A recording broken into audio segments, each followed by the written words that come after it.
Hi everyone, welcome to Swarna traditional life. ఈరోజు video ఏంటంటే వెల్లుల్లి నిలవ పచ్చడి ఎలా చేసుకోవాలో చేసి చూపిస్తాను. జనరల్గా మనకి సీజన్లో దొరికే వాటితోనే నిలవ పచ్చడి ఎక్కువ పెట్టుకుంటాం కదా, పండుమిరపకాయ కానీ, టమాటా కానీ, ఉసిరికాయ కానీ ఇప్పుడు 365 రోజులు మనకి దొరికే వెల్లుల్లిపాయతో నిలవ పచ్చడి ఎలా పెట్టుకోవాలో చేసి చూపిస్తానండి. ఇక్కడ నేను 250 గ్రాములు పొట్టు తీసేసిన వెల్లుల్లిపాయలని తీసుకున్నానండి. ఈ వెల్లుల్లిపాయ రెబ్బలు బాగా పెద్దవిగా ఉంటే కనుక 2-3 ముక్కలుగా కూడా చేసుకుని పచ్చడి పెట్టుకోవచ్చండి. మీడియం సైజులో ఉంటే డైరెక్ట్గా వేసేసుకుని పచ్చడి కలుపుకోవచ్చండి. ఇప్పుడు స్టవ్ వెలిగించుకుని ఒక కడాయిని పెట్టుకోవాలండి. ఈ కడాయి బాగా హీట్ అయిన తర్వాత ఇందులో నేను 150 గ్రాముల ఆయిల్ అయితే వేసుకుంటున్నానండి. ఈ ఆయిల్ హీట్ అయిన తర్వాత వెల్లుల్లిపాయలను వేసుకుని స్టవ్ని మీడియం ఫ్లేమ్లో పెట్టుకుని వేయించుకోవాలండి. మరీ ఎక్కువ వేగనవసరం లేదు, కొంచెం మెత్తపడితే సరిపోతుందండి వెల్లుల్లిపాయ మనకి. ఇది వేగడానికి మనకి 2-3 నిమిషాలు టైం అయితే పడుతుందండి. వెల్లుల్లిపాయలు ఇలా వేగితే సరిపోతుందండి. ఇప్పుడు దీన్ని మనం సెపరేట్ బౌల్లో తీసేసుకుని పక్కన పెట్టుకోవాలి. ఇప్పుడు ఇదే కడాయిలో తాలింపు పెట్టుకోవాలండి. ముందుగా 1/2 టేబుల్ స్పూన్ ఆవాలు వేసుకోవాలి. ఇవి చిటపటమనేంత వరకు వేయించుకోవాలండి. ఇప్పుడు ఇందులోనే 1/2 టేబుల్ స్పూన్ జీలకర్ర కూడా వేసుకోవాలండి. వీటిని ఒకసారి కలుపుకున్న తర్వాత 6-7 ఎండుమిర్చిని వేసుకుని కొంచెం కలర్ మారేంత వరకు వేయించుకోవాలండి. ఇప్పుడు నేను 100 గ్రాముల చింతపండు గుజ్జునైతే వేసుకుంటున్నానండి. 250 గ్రాముల వెల్లుల్లికి 100 గ్రాముల చింతపండు అయితే సరిపోతుందండి.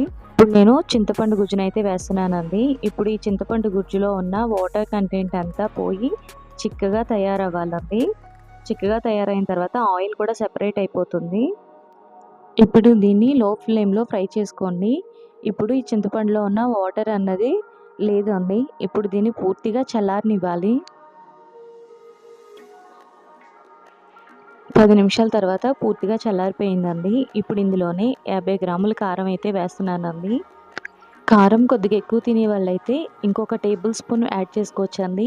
కారం కొంచెం తక్కువ తినే వాళ్ళైతే 1 టేబుల్ స్పూన్ తగ్గించుకోవచ్చండి. ఇప్పుడు ఇందులోనే 35 గ్రాముల సాల్ట్ని వేసాండి. సాల్ట్ని మళ్ళీ మనం అడ్జస్ట్ చేసి కూడా కలుపుకోవచ్చు. ఇప్పుడు ఇందులోనే 1/2 టేబుల్ స్పూన్ పసుపును కూడా వేస్తున్నానండి. ఇప్పుడు ఇందులోనే 2 టేబుల్ స్పూన్ల ఆవపిండిని వేస్తున్నానండి.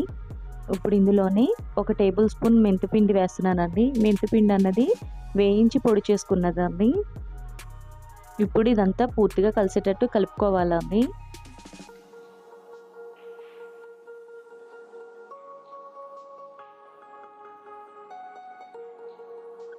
ఇదంతా బాగా కలుపుకున్న తర్వాత మనం ముందుగా వేయించి పక్కన పెట్టుకున్న వెల్లుల్లిపాయ రెబ్బను కూడా వేసుకుని బాగా మిక్స్ చేసుకోవాలండి. ఇప్పుడు ఇదంతా బాగా కలిసేటట్టు కలుపుకోవాలండి.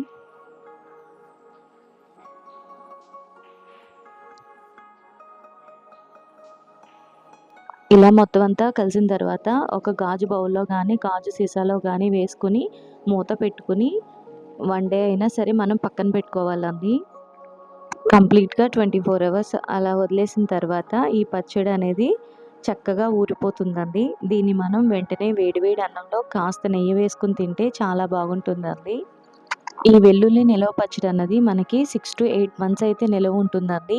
రూమ్ టెంపరేచర్లో ఉన్నా కూడా మనకి పాడవదు. అలా ఫ్రిడ్జ్లో ఉంటే కనుక 1 ఇయర్ పాటు నిలవ ఉంటుంది.